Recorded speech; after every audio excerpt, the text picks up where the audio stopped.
Agora é hora de conversarmos com mais um candidato a prefeito de Ponte Nova. A gente recebe aqui no Jornal Educar Carlos Thiago, do PTB. E para esse bate-papo a gente conta com a participação do jornalista e gestor executivo da TV Educar, Gustavo Faria. E lembrando que o tempo das entrevistas é de 15 minutos. Candidato, seja muito bem-vindo ao Jornal Educar. Muito obrigada pela sua presença aqui hoje com a gente. Isabela, Gustavo, uma boa noite, e obrigado pelo convite. A gente espera apresentar aqui um bom plano de governo, umas boas sugestões para a política pontinovense. Gustavo, muito obrigada pela sua presença aqui mais uma vez com a gente. As ordens. Sempre chamando, estou aqui à disposição. Candidato, eu queria começar a conversar com você, primeiro para que você possa se apresentar. É importante para um candidato a prefeito ter essa popularidade. Para quem não conhece, eu queria que você pudesse explicar quem é o Carlos Thiago. Bom, Gustavo, Carlos Thiago é um pontinovense nato, Sou nascido e criado nas ruas do bairro Santo Antônio. Sou formado em Ciências Sociais pela Universidade Federal de Viçosa e também pela Universidade da Beira Interior em Portugal. Tenho especialização em Administração Pública pela Escola de Governo Paulo Neves de Carvalho, da Fundação João Pinheiro, e trabalho há 11 anos com Administração Pública. E nesses anos a gente tem trabalhado principalmente voltado para a administração pública municipal. Então, o que a gente está apresentando hoje enquanto um plano de governo, ele é um resultado de anos de análise, anos de vivência na administração pública. E eu sou um pontinovense como outros, que a gente está tentando construir uma cidade nova, uma proposta diferente, olhando para a cidade de um olhar de uma forma diferente. É aí que a gente batalha muito. A gente sabe que às vezes Ponte Nova não consegue nos oferecer tudo aquilo que a gente quer, mas eu acho que a gente chegou no momento que a gente tem que construir também junto com a cidade, E essa sua experiência na administração pública, por exemplo, como secretário no governo de Joãozinho Carvalho, foi o que te levou a vir candidato? Não, na verdade eu sempre tive essa vontade, Essa vontade, esse desejo de trazer uma proposta nova para Ponte Nova. A experiência enquanto secretário de planejamento, chefe de gabinete, assessor, enquanto servidor público concursado, ela também trouxe para mim a realidade da administração pública e o que a gente de fato pode melhorar. Então não adianta também a gente só ter uma ideia de administração pública, projetos e visão, mas ao mesmo tempo a gente não saber como que a máquina funciona. Porque muitas vezes a máquina ela funciona de uma forma e o seu projeto é de outra forma.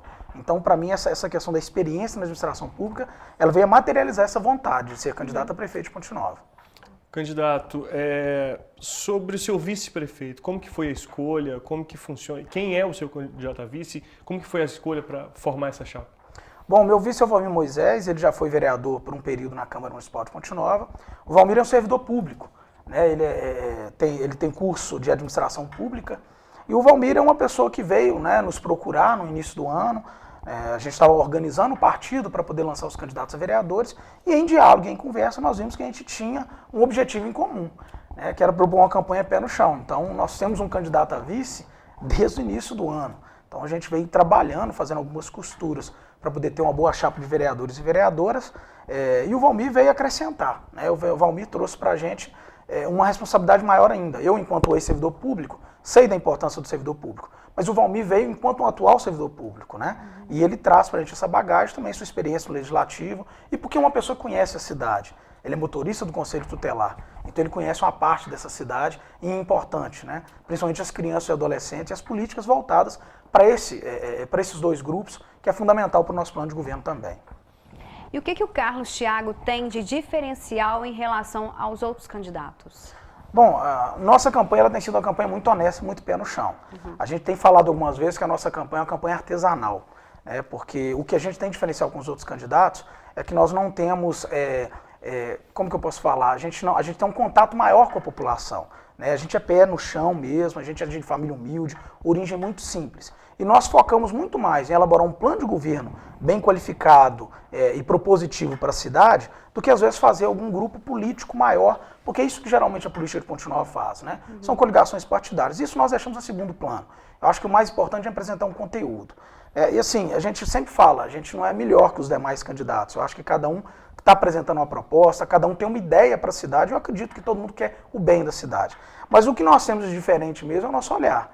Eu tive a possibilidade de caminhar por essa cidade, em todos os cantos da cidade, enquanto um vendedor ambulante, depois enquanto um servidor público, hoje enquanto especialista em administração pública, enquanto professor. Então eu acredito que essa vivência da gente traz um olhar mais aproximado para a população. É isso que a gente traz de diferente, né? A gente traz essa questão da técnica atrelada à nossa realidade, atrelada à nossa vivência, para poder fazer uma administração diferente para Ponte Nova.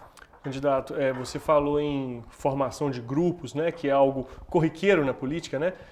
Especificamente no seu, caso você seja eleito para 2021, você já tem uma ideia de composição de governo, de secretários, de assessores? Você já tem isso em mente? E se tiver, tem algum nome já que pode ser adiantado? Bom, nome a gente não tem para poder adiantar, mas a gente tem isso em mente, sim, né? E a gente trabalha também analisando todos os grupos. Eu acredito que todos os grupos políticos de Ponte Nova hoje têm um quadro, tem pessoas no seu quadro que podem complementar e podem trabalhar na nossa administração. Eu falo que a nossa caminhada é uma caminhada para poder unir a cidade. A gente não quer cindir a Ponte Nova em 2 ou em 3. A gente quer unir Ponte Nova e pegar os melhores profissionais. Quanto mais técnicos, mas também não é só técnica. Também tem que ter humanidade, também tem que conhecer a cidade. Não adianta eu também trazer um técnico que não consiga ter a sensibilidade da realidade de Ponte Nova. Então pode ter certeza, nós temos alguns nomes, né, em diversos grupos, e no nosso próprio grupo, que sim, a gente tem vontade de convidá-los para, se for vontade do povo e de Deus, em 2021, fazer parte da nossa equipe. E qual que seria a sua primeira medida a ser tomada, caso seja eleito, assim, em curto espaço de tempo, quando você assumir? Bom, a primeira coisa que a gente tem que analisar são as contas públicas, né? A gente tem que analisar a Prefeitura de Ponte Nova enquanto o que foi estabelecido enquanto custo fixo e qual que é a sua receita. A gente tem que entender o seguinte, para 2021, o que é que está previsto de despesa que a gente não consegue reduzir e o que é que nós estamos projetando de receber enquanto receita. Porque a gente sabe que a gente vem de um momento muito crítico, né? A economia ela dá uma esfriada, né? O governo federal tem mantido algumas políticas sociais, algumas políticas de repasse de renda, né? Mas aí a gente tem que imaginar nisso. Então, o primeiro momento é a gente ter prudência com as contas públicas, analisar tudo que foi feito, todas as despesas assumidas, né? E dentro dessas despesas assumidas, as obras. Eu acho que nós não podemos paralisar nenhuma obra que é de interesse público por uma questão política. A gente tem que concluir qualquer obra iniciada, né? E assim, respeitando o recurso público. Então, essas medidas são as primeiras. E a segunda, que eu acho que é fundamental também, é dentro do servidor público a gente localizar, dentro dos profissionais da prefeitura, quais que podem ser aproveitados, ser remanejados e ser também privilegiados não, serem exaltados e colocados em cargos, talvez de secretaria, em cargos importantes da administração. Que a gente sabe que a Prefeitura de Ponte Nova hoje, a gente pode se vangloriar de falar que nós temos, principalmente na atividade de meio, os melhores profissionais da região. Então nós temos que dar voz e vez a eles e protagonismo e aproveitá-los. Isso gera duas questões que são fundamentais. Primeiro, é o pertencimento do servidor público com um projeto maior que é para a cidade, e segundo, a economia. Então são dois pontos que a gente precisa trabalhar também, e são um foco nosso no primeiro momento do governo. Além de outros tantos, né? Mas essas seriam as primeiras medidas. Carlos Thiago, você falou sobre finanças, né? Ver como está a situação financeira do município, e aí eu me remeto aos repasses que acontecem de Estado e de União. Queria saber se você tem algum tipo de relacionamento já com o governo de Minas, com o governo federal, e sua opinião sobre esses dois também, falando do Zema, falando do Bolsonaro. Bom, Gustavo, Ponte Nova vive uma situação que muito se gasta, muito se investe na cidade, mas com recurso próprio. Eu tive a possibilidade, né, e a oportunidade, enquanto secretário de planejamento e enquanto chefe de gabinete, nós conseguimos arrecadar em torno de 16 milhões de reais com o governo federal e estadual, com convênios. Então esses são o tipo de recursos que nós queremos buscar. Né? A gente sabe como faz isso, e a gente precisa de projeto. Hoje o governo federal, no ano passado, apenas 45% da verba de transferência voluntária foi alcançado pelos municípios e pelas instituições. Então nós temos que focar nesse tipo de recurso para trazer para o município que isso é receita a mais. Com relação ao governo federal e ao governo estadual, nós temos que manter diálogo. Independente de quem está na cadeira, a gente tem que manter um diálogo e o respeito. E sim, colocar Ponte Nova dentro dos maiores projetos. Se o governador Zema tiver um bom projeto para a região da Zona da Mata, Ponte Nova tem que estar lá como primeira na fila para poder buscar esse recurso e trabalhar com esse projeto. Se o presidente da República, Bolsonaro, também tiver algum projeto voltado para a nossa cidade, para a nossa região, a gente tem que estar lá com os melhores projetos. E nesse sentido, eu lembro que no ano de 2012 foram liberados, né, na época da enchente, 5 milhões de reais para toda a Zona da Mata ser recuperada. E nós estávamos lá como primeiro na fila. Então, dos 5 milhões liberados para a Zona da Mata, nós trouxemos para Ponte Nova 3.380.000. Então isso comprova que a gente tem capacidade de elaborar um projeto coerente, um projeto decente, para poder ser executado naquilo que precisar e arrecadar o recurso necessário. Ainda falando em recursos, finanças, vamos falar um pouquinho sobre o salário, os números que a gente tem aqui em Ponte Nova, de prefeito, vereador, secretários. Prefeito em Ponte Nova, o salário hoje está na casa dos 16 mil, vice-prefeito 4 mil, quase 5 mil, secretário 7.400, vereador um pouco mais de 6 mil. Você concorda com esses valores, Carlos Thiago, levando em consideração que o salário mínimo no Brasil é de R$ 1.045? Não, Isabela, eu não concordo. Eu acredito o seguinte, o salário tanto do prefeito como dos vereadores e do secretário, ele não pode ser uma cifra única que vai ter um aumento específico. Eu acho que ele tem que estar atrelado ao menor salário, ou seja, ao salário mínimo. Então o prefeito não deve ganhar 16 mil, ele deve ganhar uma quantidade de salários mínimos. Se a gente tem um aumento para a população, se a gente tem um aumento para o servidor público, aquele que ganha menos, aí sim, proporcionalmente você poderia ter o salário para o prefeito. Mas eu acredito que a cada 4 anos apenas um aumento, como está hoje na lei orgânica. Enquanto o nosso projeto, e que também não sou de uma maneira populista, nós temos o objetivo que o salário do prefeito de Ponte Nova ele seja 12 salários mínimos. O que quer dizer hoje uma redução de R$ 4.000 no salário do prefeito. Enquanto secretário, eu acredito que o salário do secretário em Ponte Nova ele não é algo fora da curva. Porque uma pessoa para poder gerir a Secretaria de Saúde, são 60 mil habitantes. Eu não posso exigir que uma pessoa de dedicação exclusiva ganhe um salário ruim também, porque senão eu vou afastar os bons técnicos. Não é desse ponto. Por um outro lado, a gente tem que ver também os cargos de assessoria. Né? Você não comentou, mas nós temos que analisar o cargo de assessoria. E também os cargos na autarquia. A lei orgânica do município ele diz o seguinte, todos os cargos de mesma nomenclatura e mesma atividade têm que ganhar o mesmo. Então nós temos um disparate entre a secretaria, entre o poder executivo e o poder legislativo. A assessoria do legislativo ganha o mesmo que o secretário de saúde e o secretário de educação. Logo nós temos que equiparar. E isso nós vamos ter que dialogar, lógico, com os próximos vereadores, né? Para a gente poder, assim, trazer uma normalidade. Mas, de fato, um dos projetos que nós temos de redução não, de ajuste correto, é o salário do prefeito. Ele tem que ser 12 salários mínimos. E aí, proporcionalmente, o salário dos secretários, proporcionalmente, o salário dos assessores. Dentro desse mesmo assunto, você citou Câmara, 13 cadeiras na Câmara. Você acha o número justo ou é demais para uma cidade desse porte? Bom, eu digo para as pessoas, que às vezes as pessoas me perguntam por que eu não sou candidato a vereador, eu sou candidato a prefeito, eu digo que o poder legislativo ele é o mais forte dos 3 poderes. No entanto, ele tem que ser subdividido entre 13 pessoas, senão a gente teria um chefe do poder legislativo, e que não é o caso.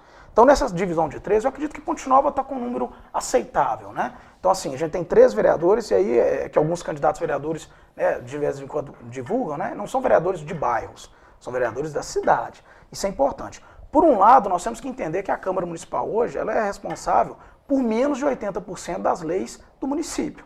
Então, nós temos uma questão que é difícil de ser analisada, né? Então, assim, se o Legislativo não está legislando, o Executivo tem que legislar. Então, nós precisamos de um Legislativo atuante. A questão de quantidade de cadeira, eu acredito que os 13 atende a população, acho que não tem que diminuir nem aumentar. Mas eu acho que a gente tem que trabalhar com a questão de qualidade, né, e mandatos no Legislativo com proposituras, com pautas, com temas específicos também. Não só aprovar o projeto de lei do Executivo, mas também taxar, segurar, né, esperar as explicações corretas dos projetos de lei do Executivo, para depois de aprovar, às vezes falar assim, eu votei contra, eu não votei, né, e não assumir nenhuma responsabilidade. Foi para o Legislativo, é a responsabilidade do Legislativo, questionar o máximo possível. Isso que eu acho que é importante, a gente focar no Legislativo. Quanto tempo nós ainda temos? Temos 12,5. Carlos Thiago, fala um pouquinho pra gente, você que já acompanhou em outros mandatos, período eleitoral, esse período de corpo a corpo, ir pras ruas, buscar voto, você já participou aí de outras administrações. O que você tem visto durante esse ano de diferente? O que essa campanha desse ano, a pandemia, ela está trazendo? Mudou bastante esse cenário? As redes sociais, elas têm sido um grande aliado? Bom, Isabela, mudou bastante, né? E eu acho que não é só a questão da pandemia, a população também está desgastada, né, e desgostosa com o político. Então, cada porta que a gente bate, cada casa que a gente vai, o que a gente vê é isso. As pessoas elas não têm acreditado muito nas propostas políticas, e com razão. Né? O povo não é bobo há muito tempo. Né? Então a gente tem sentido isso. Embora os lugares que a gente tem ido, a gente tem sido muito bem acolhido pela população. Né? Só que a população está muito desgostosa com isso. Ao mesmo tempo, a gente percebe que a cidade tem muita coisa para ser feita. A gente começa a ver uma Ponte Nova que às vezes não está na fotografia. Então, são bairros que não têm calçamento, são bairros com ocupação desordenada, são loteamentos onde a prefeitura não consegue hoje punir os loteadores e que não tem as infraestruturas necessárias. Então, são pontos importantes que a gente tem que analisar. E a gente vê isso na cidade andando, né? A gente vê isso em bairros próximos a Palmeiras, casas que não têm sequer um banheiro. Então, são detalhes que uma outra Ponte Nova. Então, nesse sentido, a gente tem observado esse ponto. As redes sociais, muitas vezes, ela pode também enganar. Né? Ela pode também enganar porque nós vimos agora como que os profissionais de educação estão tendo dificuldade para dar aula. Porque, às vezes, não tem conectividade dentro de casa. Às vezes, o aluno não tem acesso à internet da maneira com que a gente pensou que teria. Né? Então, eu acredito que as redes sociais vêm, sim, para poder ajudar. Ela reduz bem o custo da campanha, mas eu não sei ainda se é a ferramenta ideal para ganhar um processo eleitoral, né? Eu ainda acho que o contato é importante. Por um outro lado, a gente tem a pandemia, e é algo que a gente tem tomado muito cuidado, né? A questão dos exames periódicos, a questão do uso da máscara, a questão de andar sempre com álcool gel e tentar manter assim, um distanciamento possível com a população, mas dialogar. Agora, eu não gosto dessa palavra do novo normal, sabe? Essa ideia do novo normal, ela é delicada porque a situação que a gente vive não é normal. A situação que a gente vive é uma situação meio delicada. Então, eu acho que a gente tem que preparar para essa nova forma de viver, mas não enquanto normalidade. Isso eu acho que tem que focar. Nosso tempo então está chegando ao fim. Carlos Thiago, muito obrigada pela sua presença aqui hoje com a gente, pela participação. Boa sorte. Eu que agradeço o Gustavo, agradeço a Isabela, a TV Educar, e peço à população para poder avaliar, analisar o plano de governo, analisar os nossos projetos e no dia 15 de novembro nos dê essa oportunidade de votar 14. Votar Carlos Thiago e Valmir Moisés. Muito obrigado. Gustavo, mais uma vez, obrigada pela sua presença aqui com a gente no Jornal. Por nada, sempre às ordens. Obrigada. E a nossa edição de hoje termina aqui, mas quinta-feira tem mais Jornal Educar, hein? Eu te espero amanhã às 7h15 da noite. Uma boa noite para todos vocês.